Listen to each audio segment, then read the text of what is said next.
Economic Survey of India 2018 has just been presented. The details are out.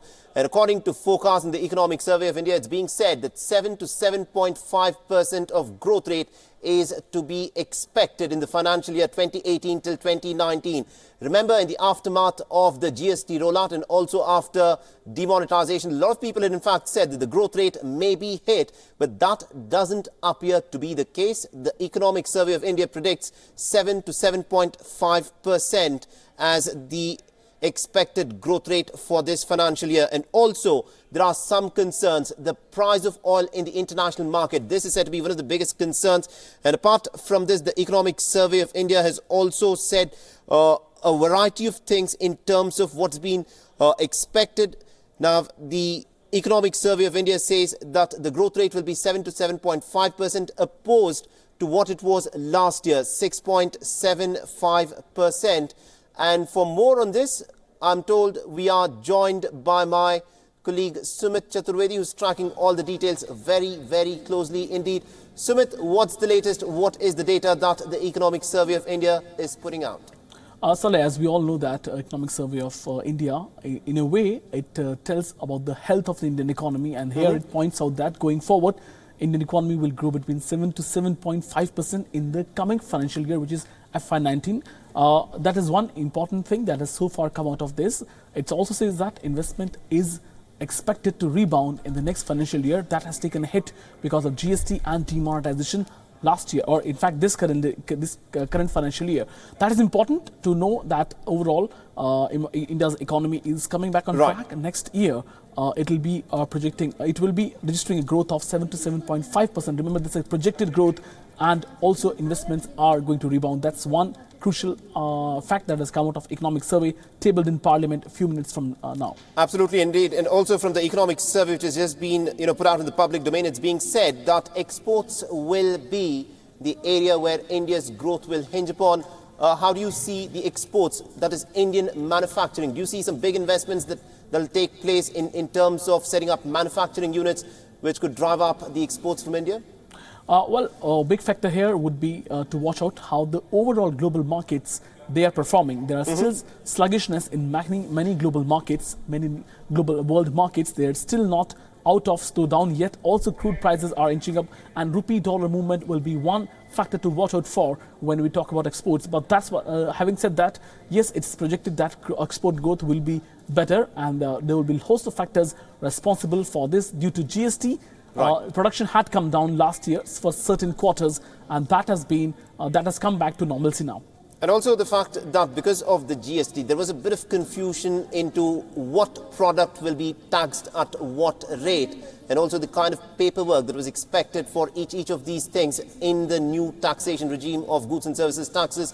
Do you think that will now be ironed out by the government? Will the government now climb down in terms of the amount of paperwork that will be required in terms of the compliance that it demands of the manufacturers, which could actually spur this growth? Well, Saleh, budget will decide everything now. Today, they're just predicting the economic health of the nation as to what they have done over the last few in the last few months and over the current financial year, and how the coming financial year looks like. So, Economic Survey will talk about sector-specific growth as well: the growth in agriculture, the growth in manufacturing, the growth in exports, the growth in other sectors also. So it's in a way, it's a complete analysis. It's a kind of white paper on economy. It just predicts what is happening, and yes, there are problems still associated with GST and with demonetization, which are being ironed out. There are meetings that happen every now and then of GST Council in which they decide. But further steps will only be decided and announced in budget, which is 3 days away from now. Absolutely, indeed. And the biggest driving factors which people will, of course, be looking out is what happens to farming incomes. Prime Minister Narendra Modi has been insisting that he'll double up farmers' incomes by the year 2022. Do you think that is on record, considering the plight of the agrarian sector in India? Well, they have to do it. What everybody will be watching now is whether the PM walks the talk, in the sense that it is said but it's easier said than done. And what steps will be taken primarily? Well, definitely exports have to grow in a big way. Only after that, India will be able to, do something to the agriculture sector. Definitely a new revolution is required. The green revolution happened way back in 50s and 60s, but now a green revolution is required also. And that revolution will push the exports, agri-exports especially. That will lead to the increase in the income of farmers, nothing else, because they haven't been hit by GST though, but they have been hit by demonetization to some extent. And agriculture economy, if given boost properly, yes, it will lead to good export boost as well. Absolutely indeed. Now, the Economic Survey 2018, this is, of course, a big document. It'll be studied in greater detail over the course of the next few days. But some of the data which is coming in, the Economic Survey predicts that the real estate sector will pick up. The consumption demand in the real estate sector will go up. Do you agree with that? That is something that's a big matter of concern, because joblessness is coming in a big way from real estate sector. Remember, real estate sector is the largest employment giver as far as India is concerned, formal as well as informal, though more informal jobs come from real estate sector. Having said that, yes, it's been going through a bad phase, especially after demonetization last year. And since then, the real estate sector is still to pick up. And if there are indications that still real estate sector will go up, will pick up, definitely joblessness will be lesser now. And real estate sector will be able to provide housing for many. Affordable housing is one such scheme which has been started by Government of India. Keeping that in mind, yes, the projects which were so far not complete, they will be completed. RERA came last year only, and RERA, banking on that, the real estate developers will have to adhere to many laws and many regulations, and that will make the market good for both real estate buyers and sellers. Absolutely indeed. And the fresh data that is coming in, according to the Economic Survey of India, Sumit, is that industry will grow at 4.4% this annum. And what perhaps will be a cause for concern for Arun Jaitley is the fact that agriculture is projected to grow only at about 2.1% for the financial year 2018-2019. And considering that the next year is the election year, how much of an impact is this projection likely to have on what Arun Jaitley announces on the 1st of Feb? Well, economy and politics are going side by side here. We have seen over the last few months, the politics had to bow down in front of economics, and that's why steps were taken. Definitely, even before Gujarat elections, that government had to backtrack, go back and revise the rates of GST on certain articles. Here also politics is playing a bigger role going forward as well. So that's what in budget FM Jaitley has to do. He has to have a very tightrope walk, balancing between the politics and economics of the country. Well, definitely good economics is not always good politics. That's what he has to keep in mind also. Looking at the elections that are coming in Madhya Pradesh, Rajasthan, Karnataka, a lot of issues have to be sorted out before government goes out in elections in these states, and definitely before 2019 a lot of economic issues have to be sorted out, and this budget is that's why keenly watched. But I would like to point out here is that, as I was talking to many economists and CEOs in Davos last week, what they were pointing out that budget has actually lost its relevance to a certain extent, because big reforms, they happen outside budget also. Remember, demonetization happened outside budget.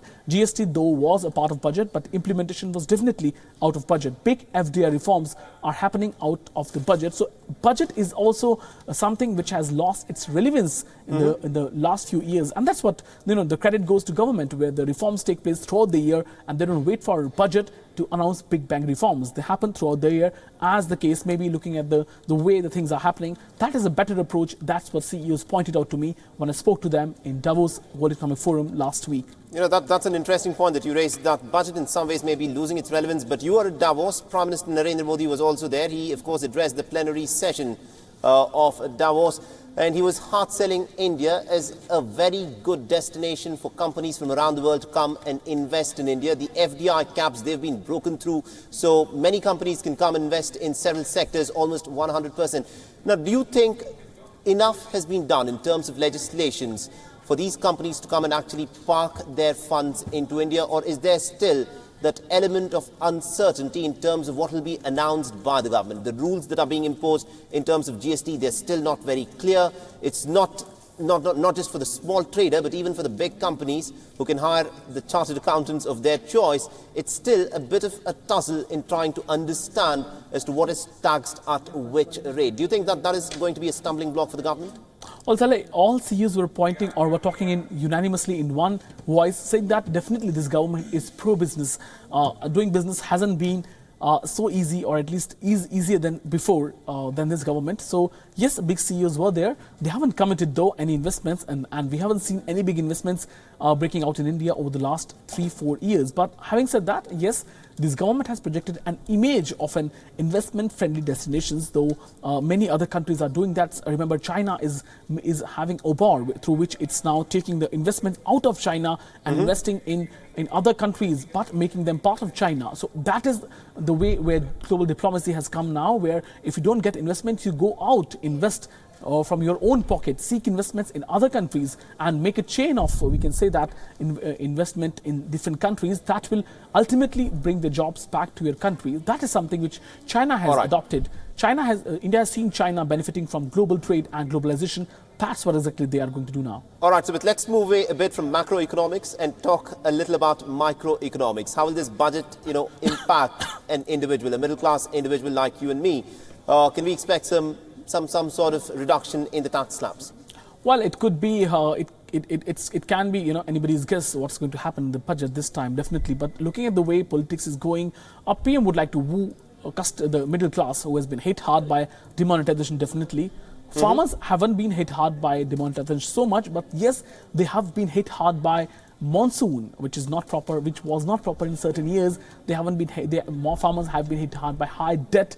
That is also one concern. So for middle class, yes, there could be some SOPs which could be announced, and there could be certain taxes levied on corporate sector. That's what PM also signaled when he was talking in Davos last week, saying that the corporate should wait and watch out for budget this time. Well, government has given a number of SOPs, but that hasn't resulted into investments coming on ground. Well, that's what is one worrying factor. Now this time maybe government wants to woo the voters, farmer and middle class, then going for corporates coming and getting jobs. Because if that happens, the investments are done now. If investments are promised, MOUs are signed, by the time they bring jobs, it will be 2 to 3 years, because the plant takes at least 2 to 3 years to come up. And by the time, the joblessness will remain an issue, and it's not easy to wipe it off from away from the face of India. Absolutely indeed. Sumit, do continue to stay on with this. Meanwhile, I'm told that we're also joined by Mr. Suyash Bhatt, who's an economist from Mumbai. Mr. Bhatt, good afternoon to you. The Economic Survey of India 2018 has just been presented, and it is forecasting that India will grow at a healthy rate of 7 to 7.5% in the forthcoming financial year. Your take on that, sir? Right. Very interesting fact that has come out is agriculture growth has remained at 2.1%, which I think is also an input. You may see some drastic measures taken by the government in the coming budget, and also the industrial growth is seen around 4+%. And as Sumit was discussing about jobless growth, you would find that. This is the first time in the last 1 decade where you're seeing companies reporting quarter-on-quarter profit, but it's not translating into higher sales. So clearly, this is some kind of cost-saving or cost-cutting measures that they are taking, which is resulting in these profits. So in an economy like, if you want a healthy growth in an economy, you also need job creation to happen. So clearly that's something which the government should be targeting even in the upcoming budget. And some of the focus areas should be digitization push that the government has, again, taken up over the last few years over the Jandan, the Jam Trinity that has been spoken about. But I think more needs to be done in terms of, bringing a grassroots change and also translating into some kind of job creation.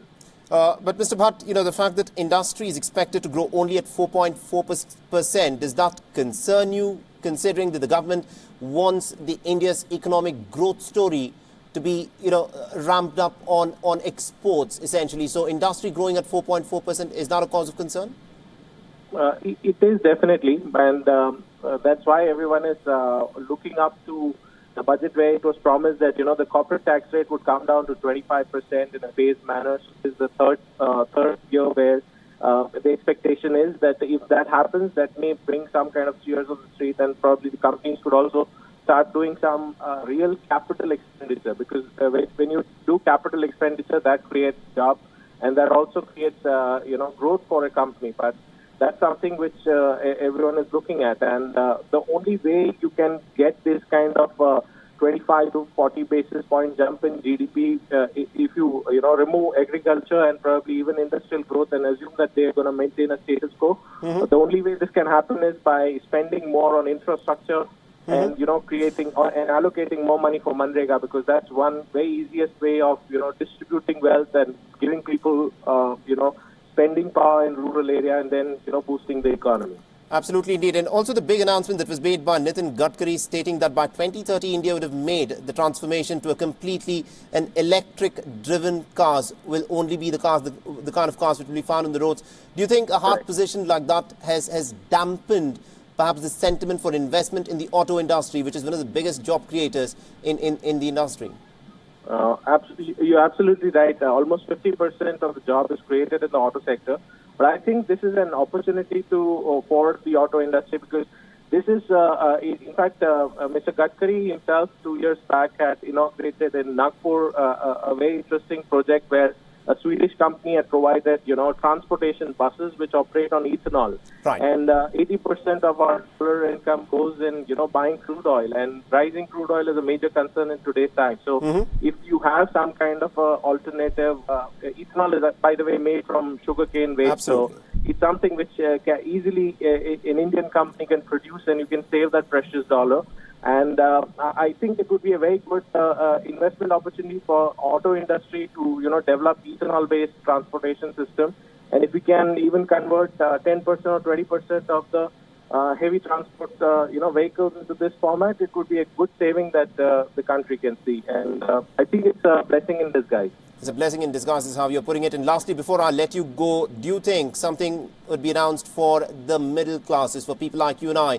Will Prime Minister Narendra Modi and Arun Jaitley, the finance minister, will he cut down the tax slabs? No major tax changes are expected, but I think something which clearly is going to go through is the 5 lakh income, where the taxation is about 5,000. I think he's going to increase the tax bracket up to 5 lakh. There's no income tax. That's something which even most of the people in the streets are talking about. So I think that thing would go through, but any major tweaking in the tax I would not be seeing, because there's already a fiscal pressure and there's a last budget, and they would want some kind of, they don't want direct tax. Those direct taxes don't contribute a great amount of money, but still as a positioning or as a stance per se, I wouldn't see much changes there, because the government doesn't have that kind of room. Absolutely, indeed. But still, that will be a welcome relief for people. Yes, Thank you very much indeed, Mr. Suresh Bhatt, for having joined us and having given those insights. So, Suresh was saying that probably, income still 5 lakhs could be waived off and be made tax exempt. How do you read that? Well, that would be one, big boost to overall middle class that is reeling under pressure of price rise. Remember, inflation last month also was quite high. And inflation's 4% target is difficult to be maintained as far as Indian government is concerned. So reeling from the pressure of inflation, this would be a welcome step for the middle class, especially other taxpayers like you and me, who pay TDS and then pay on taxes on different items as well. That's one big difficult issue that has to be sorted out. And that one way is to put in more money into the hands of people, and second way is to maybe charge less from them. So what they're doing is that by cutting down taxes, they're putting more money into the hands of people. That's what will be a welcome move that will definitely win the hearts of for this government. This will win the big middle class. For them, that has actually seen or felt the burnt of GST and demonetization both. That will be welcome stuff if that happens, right. Saleh. Absolutely, indeed. That's an interesting point that you've raised. And also, just before I let you go, the big crunch is for the government to try and produce jobs. Do you think the government is actually losing the battle of perception when it comes to job creation? That's also $1 billion question, Saleh. Here, yes, there's been a jobless growth in India. But if you look at parameters of growth, the job, it's also lacking on many fronts. But especially if you take the informal economy into account, yes, there has been a growth. If real estate comes back, there will be growth. But formal, yes, there will be a less growth, and that's right to criticize this government on jobless growth. All right, we'll have to leave it there. Thank you very much indeed, Sumit Chaturvedi, for having joined us and got us all those insights. Now, this, of course, is going to be the big focus. Will real estate bounce back? Will investments come back into India? Is this what is going to spur growth with jobs in India? So the crucial budget session for the year 2018 has commenced. The Indian Parliament has in fact got underway with President Ramnath Kovind's address a little while back to the joint sitting of both houses. The President highlighted the government's achievements and also the work that it has done for the weaker sections of the society. The President spoke about issues facing farmers and also stressed on certain reforms and perhaps political issues such as triple talaq. Let's listen in to what was said by the...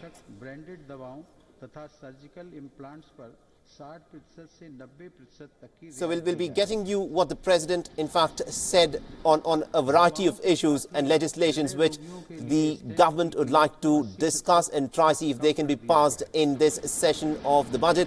But what was interesting is that President Ramnath Kovind also spoke about simultaneous polls. Now this of course will be the big reform.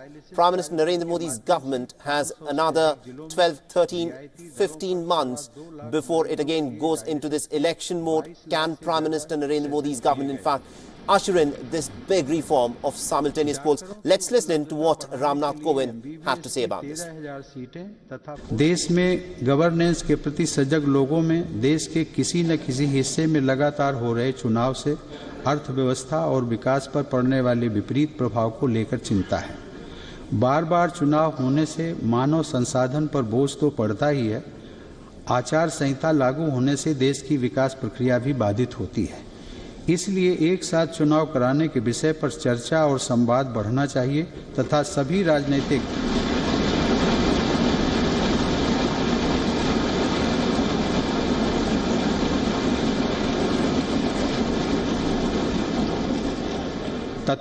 राजनीतिक दलों के बीच सहमति बनाई जानी चाहिए। All right, so this will of course be a very important and a very crucial budget which will be presented by Arun Jaitley. The Economic Survey of India 2018 has now been put out in public domain. India is expected to grow anywhere from 7 to 7.5% in this financial year. We'll be tracking all these developments very, very closely.